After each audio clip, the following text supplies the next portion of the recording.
Hi, Candy here. I am here with another Mindscape artist video to kind of show you how to not necessarily escape the mind, but go to a higher place so that you can reduce your level of frustration and manifest your wildest dreams. So today I am going to talk about the difference between the lower mind and the higher mind. So that again, like we did in our other video where I did the little I versus the big I, now we're going to talk about the lower mind versus the higher mind. And the reason why this is important is because a lot of times people trying to manifest things, they're trying to change their life, they're trying to overcome obstacles, they're trying to make very difficult decisions, and they're finding themselves stuck and confused. And so when we talk about the lower mind is very concrete, very literal, right? It can't see anything outside of the known reality right in front of itself. Like you're looking at this video, that's all you know, that's all you can see. When I'm talking, you just take my words word for word, and that it stops right there. And the higher mind is more abstract and imaginative, meaning that when you see this video, when you hear my words, when you hear my voice, when you feel my energy, it sparks something within you that makes you just take it and run with it. And you say, oh man, she said something and it really made me think about this, or it really made me think about that. If you don't go any further than what you can see with your mind's eye, then you will always feel stuck, or you will always be at the mercy of what someone says, because what I say is my reality, right? And my reality is here just to spark your reality, right? And if you happen to agree with what I say, great. If you don't agree with what I say, fine. It's just a matter of you getting in touch with what it is that you actually need for your life, for you to manifest, for you to do the things that you need to do to get out of the rut that you feel like you may or may be in, right? The lower mind is very limited to time and space, whereas the higher mind is unlimited to time and space. Now, for me, this is very important because I'm very time and space oriented. This was the hardest thing that I had to learn when it came to really utilizing the creative power in me, right? Because when you think about it, impatience is one of the things that keeps us from actually living our dream. I think it's really fear and then impatience. Because once you get over your fear, then you're like, okay, I just made a sacrifice. I overcame my fear. I took a chance. Now I'm ready for this to happen right now. And that waiting is so excruciating. You're looking at your watch. You're looking at the clock. The days are going by. The weeks are going by. The months are going by. The years can even go by, and it's like, oh my God, did I just take that chance for nothing? Did I waste my time? Did I waste my energy? It's about keeping the faith through this period of time and being patient and having a positive attitude and not doubting and being certain. It's really difficult to do that over months and weeks and years, But when you look back and you say, wow, it happened. I remember one time it took me 3 years from the time that I consciously started manifesting a job that I wanted. It took me 3 years to manifest it. It was longer than that, but I was manifesting in such a raggedy way. I would do something and then I would just wait for something to show up. And when it didn't, I would just be so down in the dumps, and I would say, wow, I can't believe this didn't happen. I feel so stupid. I'm wasting my time. Da, da, da, da. And then I would stay there for a while, and then I would bring myself back up, and I would, but now I can just shift right out of that, right? I can just shift right out of it. Now I do things like I look for signs, I ask for signs just for reassurance and things like that, because you still have to understand what type of personality you have. I'm a very concrete thinker, right? This is why, when you think of the law of attraction or manifesting or creative energy, and when you think of creation in of itself, and how it was the metaphorically 7 days, but it's not like the 7 days that we think of. And when you hear that our time is not like the universe's time, and our ways and the things that we think should happen in linear fashion don't always happen like that, right? The big I in you sees something greater, bigger, more vast, right? And so while the big I is taking care of things that you cannot see with your little I is panicking, saying, okay, why hasn't this happened yet? But the big I is putting all of these pieces to the puzzle together.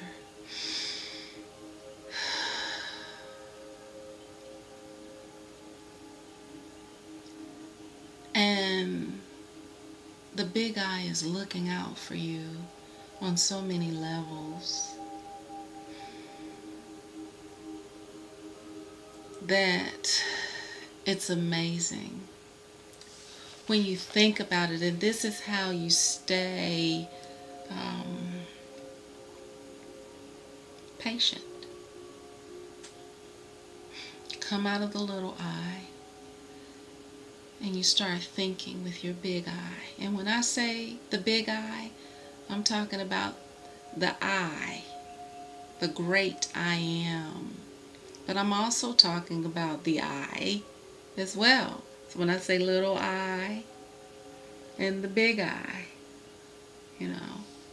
everything is connected. Nothing is separate, And when you think about the fact that the big I is unlimited, why not go with that? Why do you want to limit yourself? The little I is personal, and the big I is impersonal, or the little I is subjective. The big I is objective, right? The little I takes everything personal. Why is this happening to me? Why did this happen this way?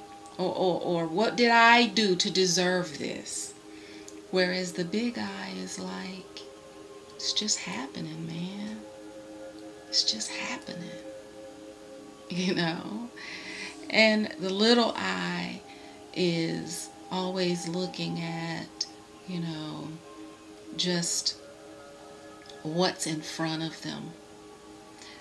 The big I is looking at the significance behind what's in front of them.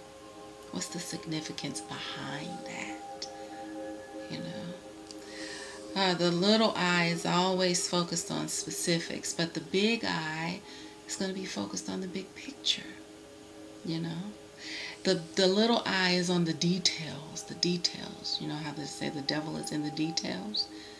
Get fixated on the details. When you get fixated on something, you can't see anything else around you. You get lost in these things, in the details. The little I is reactive, but the big I is detached. Well, when you say someone is detached, this is another word. When people say I, people think selfish, ego. They think you're talking about the little I when you're really talking about the great I am. When you talk about detachment, people think you're talking about disconnected. There's a difference. You can be detached from the outcome of things and know that all things work for the good of them that love the big I, right? So you're connected to that, but you're detached from the details, from why didn't this happen on Tuesday? It was supposed to happen on Tuesday. It didn't happen on Tuesday. That must mean it's not going to happen. That's when you're attached. When you're detached, you're like, I did my part. I know that the universe is working on my behalf, and I know that it's happening. It might not happen on Tuesday. It might not happen on Wednesday. It might not happen this week. It might not happen this year. But, as my famous verse, Isaiah 43:18-19, forget about the past. I'm about to do a new thing. It's happening now. Can you not see it? You're not supposed to see everything with your little eye. Sometimes you just have to see it and know it with your big eye. Okay? The little eye plans, the big eye creates.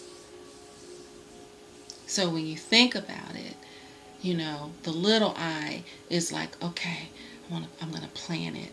We're going to do this in 2 days. We're going to do this in 3 days. We're going to do this in 4 days. Now, I'm telling you this because I lived my whole life aware of the big I, but the way my mind is wired, it leans toward that little I. I like to plan things. I like to write things out. I like to know what's going on. I like to check in. I like to keep tabs. And, those are things that I can get addicted to, right? Attached to. But when you create, it's not that you don't plan, but you change your whole perspective about it, right?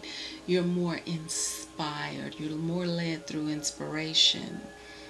When you plan, you're planning with the fear that something bad is going to happen. So your plans are already layered with negative energy in a lot of cases, and you don't even realize it. A plan is what we're doing in case this goes wrong. A creation believes that everything that happens is supposed to happen. Our job is just to create and continue creating, right? That's the big I. The little I wants definition, but the big I is all about meaning, right? It's all about meaning. When you can define something, that means you can always put a word to it. You can always put a reason. You can always put an excuse to it. You can always diagnose it. You can always pinpoint it, or so you think. But when you focus on the essence of something or the meaning behind this thing that you're trying to define, it gets bigger, right? It gets broader. It gets more beautiful, regardless of what it seems like, right? The little I is concerned with morals. The big I is concerned with ethics. The little I is concerned with examples. The big I is more concerned with principles. So as you can see, we're moving from this limited small space and time We're moving more into the big, unlimited, huge space, timeless, where everything is possible, everything is happening, whether you can see it with your little eyes or not. Everything is happening that you're creating. And if you look back over your life, everything you've expected to happen has happened. If you've expected to be lied on, cheated on, betrayed, you know, you hear some people say, I don't trust anybody. I'm one of those people, was one of those people. And what I was really saying was that I don't trust myself, right? And my mother used to tell me that all the time. She said, you know yourself, when you can trust yourself, you don't worry about anything. When you're kind of fearful of what the other person is going to do, it's because you don't know who you are. So she used to tell me that, and I didn't understand what she meant until I started paying attention to the difference between reacting and knowing, right? So when somebody does something and you react, you're in the little eye. But when you're just you and somebody does something and you don't move, and you stay firmly planted in who you are and what you're going to do, how you're going to do it, and what the big I tells you to do, then you know you got it. And you're not fearful, untrusting, suspicious. You know? And people wonder, well, you know how this person is, why are you still around them? Because I know how I am, right? I know who I am. I'm not going to forget who I am just because I'm around someone who doesn't know who they are, right?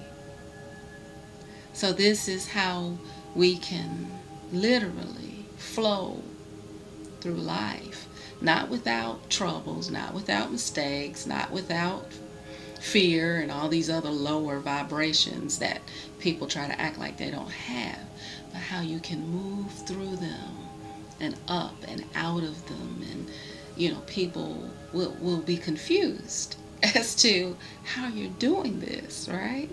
Aren't you afraid? Yeah, but I don't stay there. Aren't you confused? Yeah, I was about a minute ago, but I remembered who I was, and now I'm back.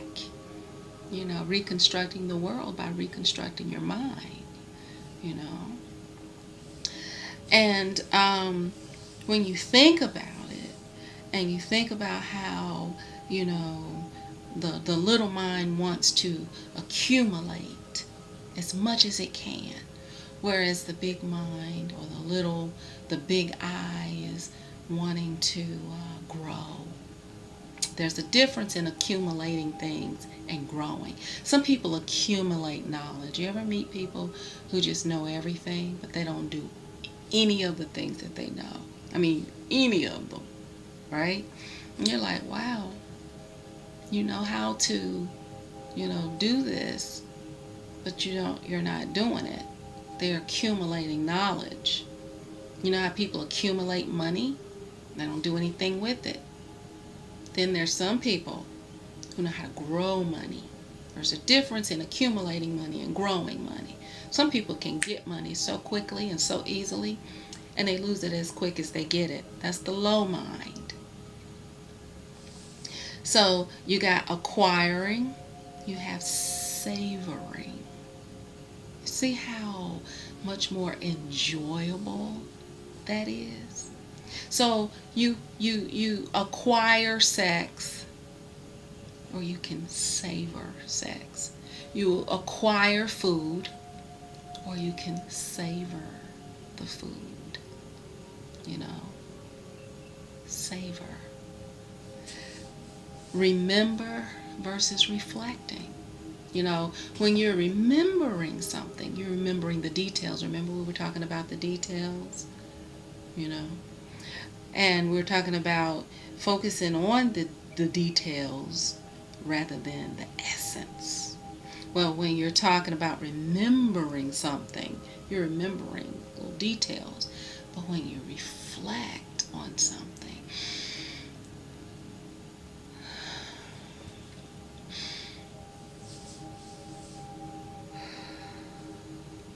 you begin to remember the feeling instead, the essence. You go back to the essence of that, the meaning of it. And you're saying, oh, I remember when I had this experience.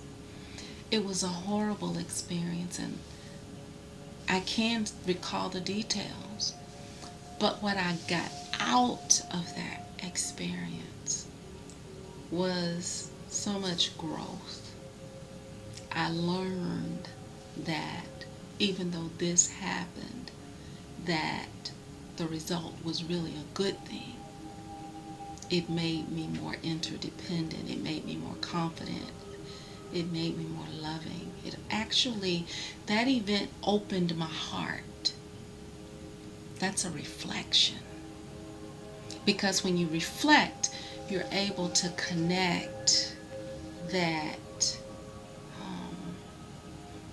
event with a growth, right? Rather than just accumulating experiences so that you can prove something negative. You know, everybody always cheats on me. Everybody always lies to me. Everybody always betrays me. That's when you're remembering stuff. But when you can reflect and you can say, oh man, I remember when I was betrayed. You can have conversations with two different people where both people have been betrayed. Both people have equal hurting stories. And one person can grow from it, savor the experience, and reflect on it, where another person is going to accumulate that experience. They're going to remember all the gory details, and they're going to, just continue to carry that on and live that out and repeat that. We have the lower mind, which kind of maintains the status quo. Then we have the higher mind, which evolves. It evolves. All right. You have the lower mind that thinks, but the higher mind processes. So, when I think about having an asthma attack, I'm actually processing everything that my body goes through and realize it's not really an asthma attack. It's a result of lower level thinking that causes restriction, and it actually tells my capillaries and my bronchial tubes and all of my highways and byways to restrict, because I'm thinking in restrictive ways. I'm thinking restricted time, restricted space, restricted identity, restricted situation. I'm thinking in a restricted way. So my body I'm creating that. Every time I've ever had an asthma attack, it came from restricted thinking.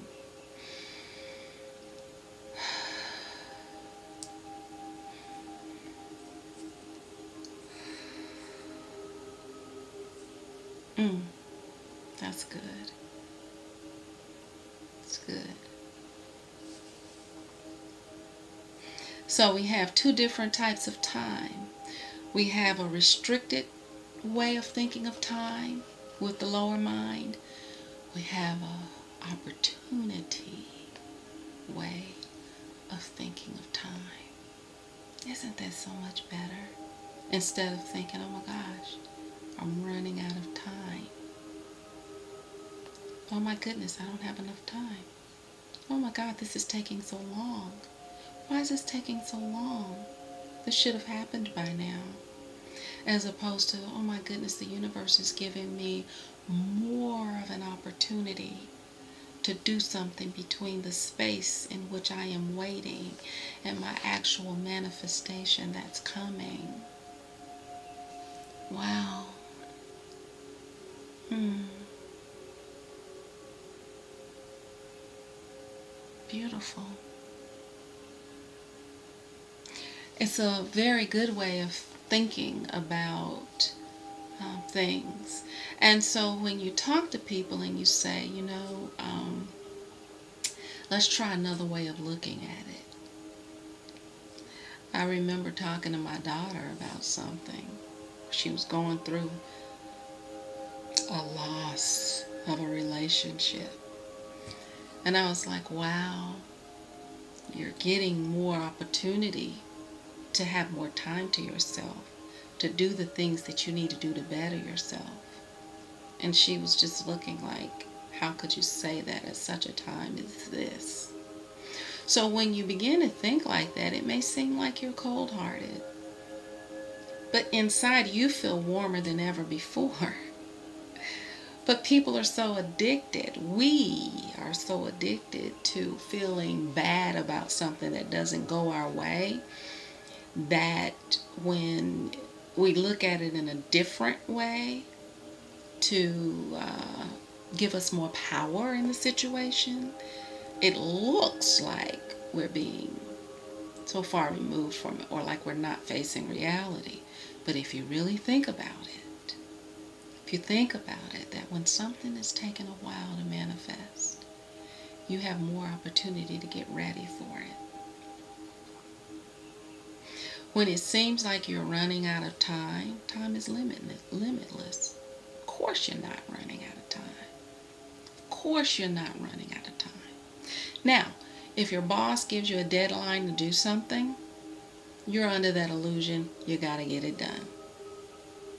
Right? But you consciously know that. So even when you're doing that, you feel more relaxed.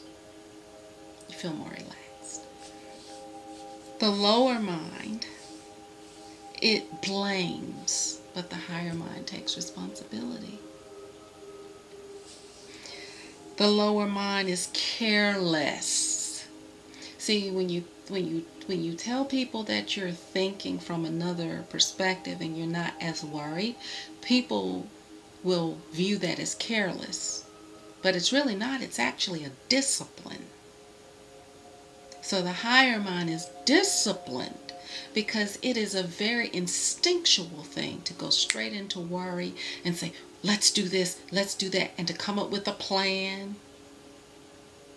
It takes discipline to snap the mind out of worry and say, this is a moment to create something different. This is happening. Let's create something different. Let's manifest something different.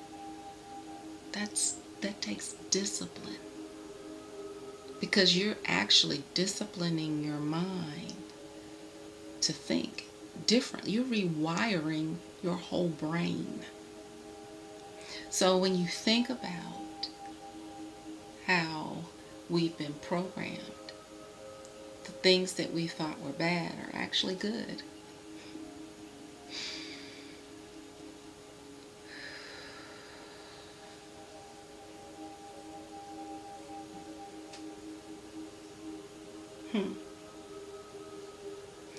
So that's just some notes that I have taken in regards to the lower mind versus the higher mind, or the little I versus the big I.